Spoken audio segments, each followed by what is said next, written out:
Wah, kok semakin menurun?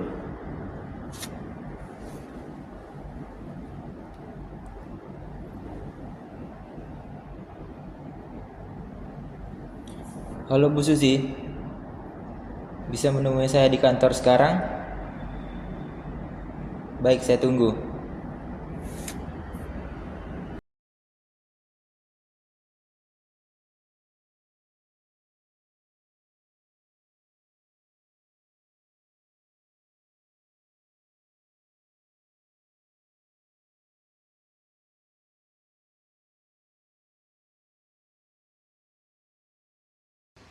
Dari data penjualan yang saya amati, mengapa akhir-akhir ini penjualan produk kita mengalami penurunan? Apakah Bu Susi tahu apa penyebabnya? Saya juga kurang yakin Pak penyebab terjadinya hal tersebut karena dari awal kita sudah menjaga prioritas produk kita agar konsumen tidak merasa kecewa ketika membeli produk kita. Apa ada perusahaan lain ya yang menyaingi produk kita dengan harga penjualan yang lebih terjangkau, atau ada oknum lain dengan sengaja memakai merek brand kita dengan desain yang sama? Tapi tidak mungkin juga sih, kan brand kita masih kecil di bidang fashion. Mana ada orang yang mau memalsukan merek brand kita? Mungkin bisa saja terjadi Pak. Apa kita perlu menelusuri masalah tersebut? Ya betul, kalau masalah ini tidak ditelusuri dan dipecahkan, maka perusahaan kita akan semakin mengalami kerugian. Baik Pak, kami akan telusuri masalah tersebut. Dalam dunia bisnis, merek adalah identitas. Ia membedakan produk satu perusahaan dengan yang lain, memberi kepercayaan pada konsumen, dan menjadi aset berharga.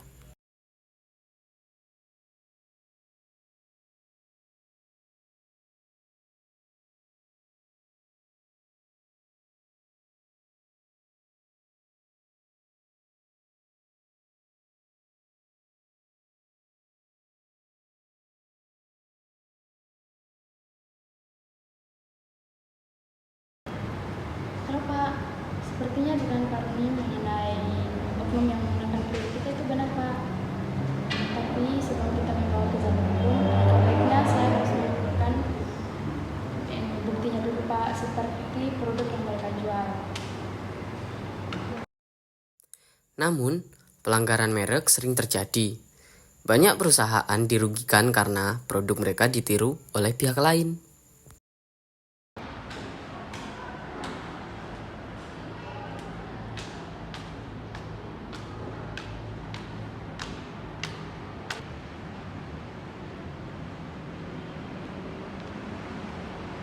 Setelah mendapat barang bukti yang akurat seperti produk tiruan, Bu Susi langsung melapor kepada Pak Roni. Jadi gini Pak, ini produk yang telah meniru produk kita, itu Pak Stephen, dan ini produk kita Pak. Ini, Pak.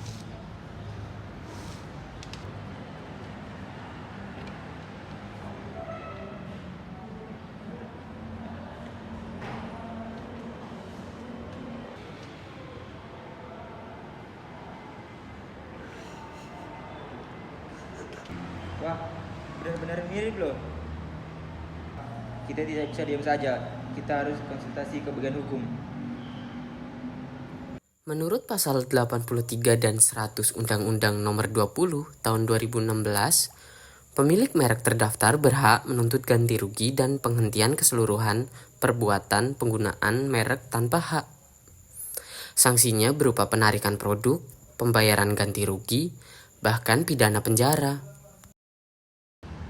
Wah, enak juga ya. Usaha kayak gini tinggal niru produk orang, untungnya gede.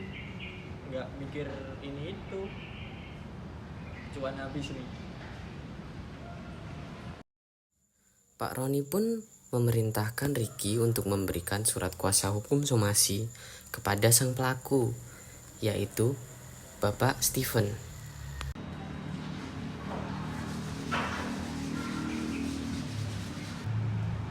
Permisi Pak, selamat siang dengan Pak Stephen. Ya, saya sendiri.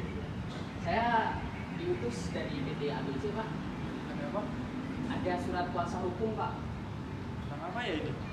tentang penyalahgunaan merek Pak. Ya, terus Di Pak? surat itu tertera Bapak telah menirukan merek dagang dari PT ABC yang bermerek Vendetta, dan itu surat kuasanya. Dimohon Bapak datang besok ya Pak. Oh, baik Pak, saya ke sana. Saya pergi dulu ya Pak. Ini adalah hari di mana upaya mediasi dilakukan. Ruang mediasi yang hening dan tegang, di mana hanya ada mediator di tengah, Pak Roni di satu sisi, dan Pak Steven di sisi lain. Kami harap kedua belah pihak mencapai kesepakatannya. Apakah PT XYZ bersedia mengganti nama dan logo produknya? Unit 2 investasi promosi sudah besar dan menurut saya brand kami berbeda.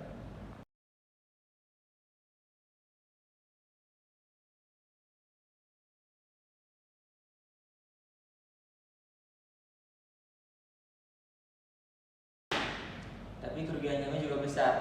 Nama brand kami tercemar. Tidak ada titik terang, bisa kita lanjut ke pengadilan. Mereka berjabat tangan dengan dingin, dengan suasana yang tegang. Hari di mana sidang pengadilan dilaksanakan. Hakim meminta bukti kepada saudari Susi. Yang mulia, kami ajukan bukti merek terdaftar pada produk tiruan yang terdaftar.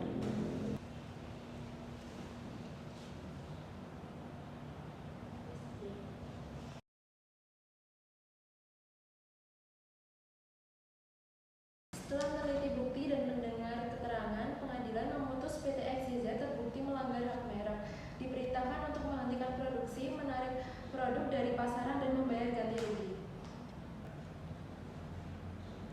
Baik, Yang Mulia, saya terima keputusannya.